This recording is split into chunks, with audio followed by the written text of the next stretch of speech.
क्योंकि बहू झूठ नहीं बोलती। सुधा और राकेश के 3 बेटे थे। शादी के बाद तीनों माँ बाप से दूर रहते और सिर्फ त्योहारों में आते। माँ जी, पिताजी, अगली बार आप लोग हमारे घर आइएगा। अरे नहीं बहू, सब यही आ जाते हैं तो घर खिला खिला लगता है। हाँ बहू, तू हमेशा बुलाती है तो जरूर आएंगे तेरे पास भी।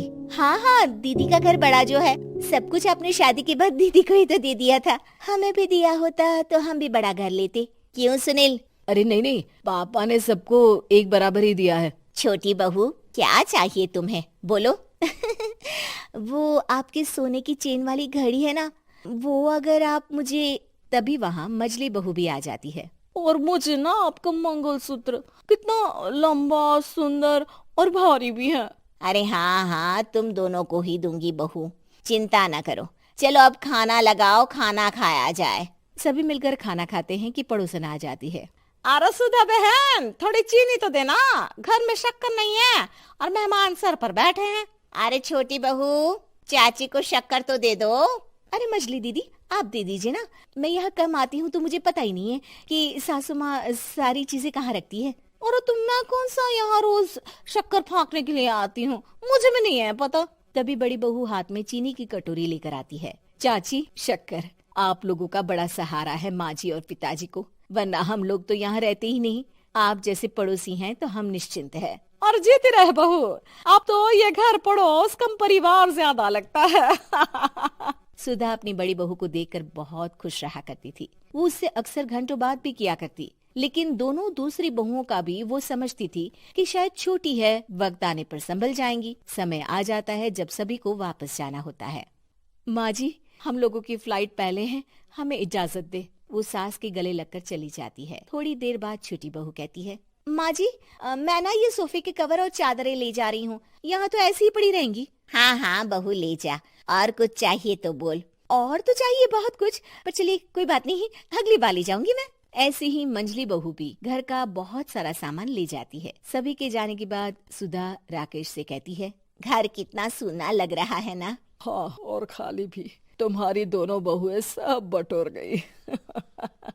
अरे ठीक है ना, हम दोनों ही तो हैं, कितना सामान लगेगा, फिर उन लोगों की नई गृहस्थी, इतना मत सोचा करे। समय बीतता है। ऐसे ही हर साल त्योहारों में सुधा और राकेश के बच्चों की बहू आते और जाते वक्त ढेर सारा सामान पैक कर कर ले जाती। लेकिन कुछ ही सालों में सुधा का देहांत हो जाता है। पिताजी, आप यहाँ अकेले क्या करेंगे? हम लोगों के साथ चलिए। अरे नहीं नहीं बहू, इस घर में सुधा की यादें हैं, मैं उसे नहीं छोड़ सकता हूँ। अब तुम लोगों की माँ नहीं रही। देख लो, वैसे तो मैंने उसके जीते जी सब कुछ दे दिया है, लेकिन कुछ उसका पर्सनल कीमती सामान था जो ये है, ले लो। सामान में होती है एक घड़ी और एक मंगलसूत्र। माँ जी ने कहा था कि वो ये घड़ी मुझे देंगी। हाँ हाँ, पिताजी, माँ ने सबके सामने ये घड़ी सरिता को देने के लिए कहा था। उठा लो सरिता माँ की घड़ी। अब क्या था, छोटी बहू फट से घड़ी उठा लेती है। और पिताजी, ये मंगलसूत्र तो माँ ने मुझे ही देने को कहा था, याद है ना? वो सभी की ओर इशारा करती है। तू भी ले ले ये हार बेटा, कोई बात नहीं। मंजली फटाक से हार उठा लेती है। ससुर बड़ी बहू की तरफ देखते हैं। तुझे क्या दूं बेटा? पिताजी, माँ ने एक चीज मेरे लिए भी रखी है।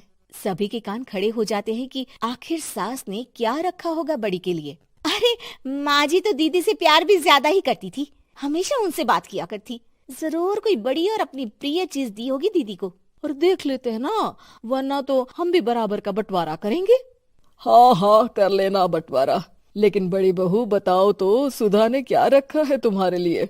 अभी तो हम लोग यही हैं पापा जी, जब जाने लगेंगे तो बता दूंगी। बड़ी बहू के मुंह से ये बात सुनकर बाकी 2 बहुएं सोचने लगती हैं कि आखिर क्या है जो दीदी को सासू माँ देकर गई हैं। दीदी, ऐसा तो नहीं ना कि पूरे घर का आधा हिस्सा माँ बड़ी भाभी को देकर गई हो? तभी वहाँ ससुर आ जाते हैं। नहीं नहीं, ऐसा कुछ नहीं है। मकान तो तुम तीनों का बराबर से है। देखो, बड़ी बहू से तुम्हारी सास ज्यादा जुड़ी थी, न जाने क्यों घंटों बात किया करती थी। पता नहीं क्या देकर गई है उसे। और ससुर जी, आपको क्या पता, चालाकी से पूरे घर के पेपर में साइन करवा लिए हो, या फिर कोई छुपा गहना।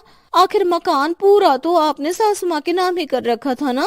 अब घर में ये सस्पेंस बन जाता है कि आखिर बड़ी बहू क्या लेकर जाएगी। फिर वो दिन भी आ जाता है जब बड़ी बहू के जाने का समय हो जाता है। बेटा, परसों तुम चली जाओगी, बताया नहीं, माँ ने तुम्हें क्या दिया? घड़ी और हार जो बेशकीमती था और तुम्हारी सास को सबसे ज्यादा प्रिय था, उसका तो बंटवारा भी हो चुका है। अब तुम्हारी बारी। हाँ पिताजी, आज मैं ये बात बताने ही वाली थी। माँ ने मुझे उससे भी बेशकीमती चीज दी है और वो है आप। आपसे अधिक प्रिय उन्हें कुछ नहीं था। माँ चाहती थी कि आप मेरे साथ रहें। चलिए पिताजी। बेटा, मेरे पास तो कोई पेंशन भी नहीं है और ना ही कोई प्रॉपर्टी। लेकिन आपके पास संस्कार है पिताजी, जो मेरे बच्चे आपसे लेंगे, तो आपको ले जाने पर स्वार्थ ही है मेरा। चलिए ना पापा।